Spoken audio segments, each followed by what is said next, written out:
fa ko nem na ta fane me furu la fa ko la ya ante fo ile ya ni seneke fe o fana na ambe kaba sene kamalo sene katiga sene o be fana na suma shi tambolo ambe bere ni mi sene amo sene ambolo lila dabani guruna nanye bere mi soro o tete me kalo saba baloka nga so musaka betu be bola no bana ame kose kanga gele yake. Ici à Kolengeba, la majorité de la population vit de l'agriculture. Cependant, cette population vit dans une pauvreté extrême. Ce qui fait que parfois, ils n'arrivent pas à acheter des semences ou à acheter des petits équipements de labour. Pour remédier à cela, le projet les octroie une certaine somme d'argent en différentes tranches. Une première tranche destinée à l'achat de semences pour les aider dans la campagne agricole. Une deuxième tranche, dite tranche de consommation, pour les aider à avoir accès à la nourriture pendant les périodes de pic des prix de céréales.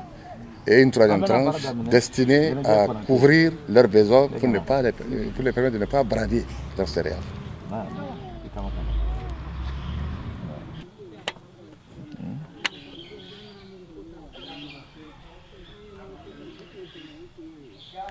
Voilà, il y a Waduru Flane. Waduru. Oh, Anchani Baraji.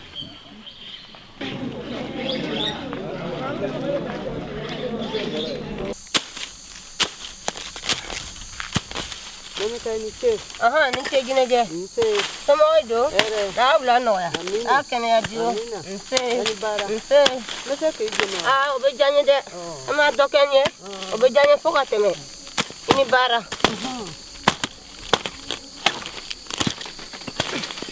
Nika daban de ka sonde.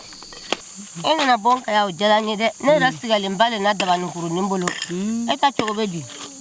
Neta alhamdulillah. Ah. Ala ni deme ko so. Ne ka teneke. Ka kawasoro. Ka tigesoro. Ka ofere. Ka basa. Alhamdulillah jibani. Tala fo bata anifla. Bene boloyi.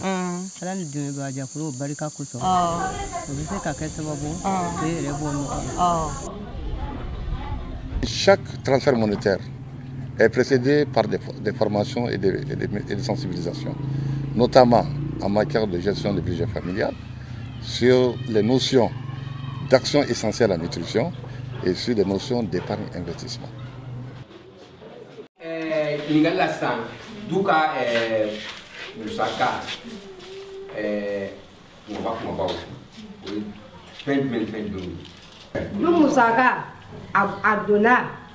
La ko bala moso ko bala ndaseo donc pagola ya aka wal sur sira pagola ya anga soroda anga senefeu ani anga demu be koka o be ansama ani deme baaji ani jawu mise an ye du sɔrɔ ani du musaka fɔ sisan donc du sɔrɔ ani du musaka u kan ka tali kɛ ɲɔgɔn na walima du sɔrɔ o kan ka caya dɔɔni ka tɛmɛ du musaka kan. Il faut savoir que les femmes en majorité qui perçoivent le cash transfert sont des femmes analphabètes. Donc elles sont formées sur le budget familial qui va permettre à ces femmes-là de bien gérer l'argent qu'on leur donne au niveau de leur ménage. Ensuite, les permettre également de faire de l'économie pour mener d'autres activités et améliorer leurs conditions de vie.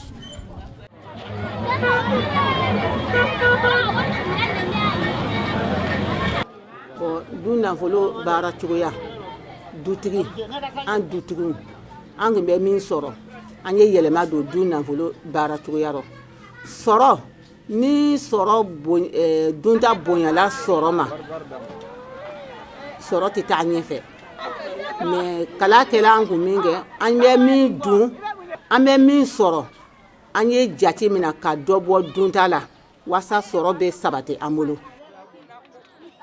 Sɔrɔ kɛlen an ye yɛlɛma donna an ka du rɔ parce que ne ye wari sɔrɔ min kɛ ne ye feere damina sugu la ne ka place n ye feere damina bon ne sani ka sɔrɔ kɛ ne kun tɛ feerekɛla ne kun bɛ tile kɛ makɛriko la ten mais depuis wari dira ne ma min kɛ ne taala wari don jagofɛnw nɔ ka feere kɛ n'o ye n'an ye feere kɛ n bɛ n ka debasew bɔ a la ka denmisɛnninw ka kalanko wariko bɛɛ bɔ a la denmisɛnninw n tɛ sɛgɛn kalanko bigiko rɔ bilen n tɛ sɛgɛn kayiko la bon n tɛ sɛgɛn denmisɛnninw ka seerebɔko la a y'o jago de lase ne ma a y'o lase ne ma ne tun tɛ jago la o mais depuis nin kɛla n ye jago kɛ.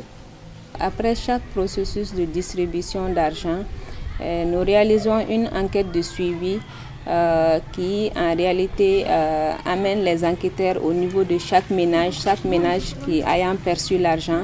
Donc ceci pour nous permettre quand même d'avoir l'appréciation des bénéficiaires par rapport un peu au processus de distribution et également avoir une idée par rapport à l'utilisation de cet argent qui a été transféré. Salut Lumia. C'est Bachir, c'est du moyen qu'on a plafond d'eau mi-fait. Quelqu'un n'est pas à mal 5 à Balanroya. Quelqu'un est demain mon dit la Oma.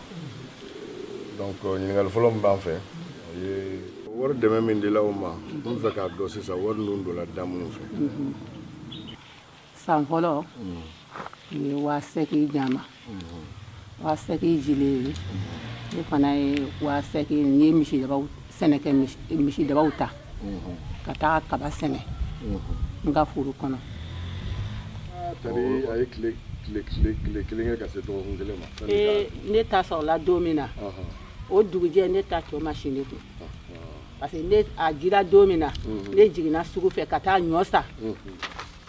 Kana ndaw ɲɔdun damina o don la parce que ne b'a sɔrɔ tuma min na ne yɛrɛ kun tɛ ne ka denmisɛnninw se ka kun balikɔrɔ balo kun tɛ ne bolo. Aujourd'hui, l'exode rural a beaucoup baissé. Tous les jeunes partaient pour l'exode. C'était dû à la difficulté qui était toujours au niveau de la famille. Nous avons quand même constaté l'effet du projet alors, sur le changement économique et social des ménages. Le premier enjeu, c'est quoi? Quand le projet va se retirer, quel sera le rôle de l'État? Naturellement, l'État a un rôle d'appui conseil, un rôle de suivi. Et l'État doit faire en sorte que les actions entreprises en faveur de ces personnes démunies ne tombent pas dans l'eau. Il faut soutenir ce qui a été déjà entrepris pour que les personnes déjà soutenues ne tombent plus dans la précarité.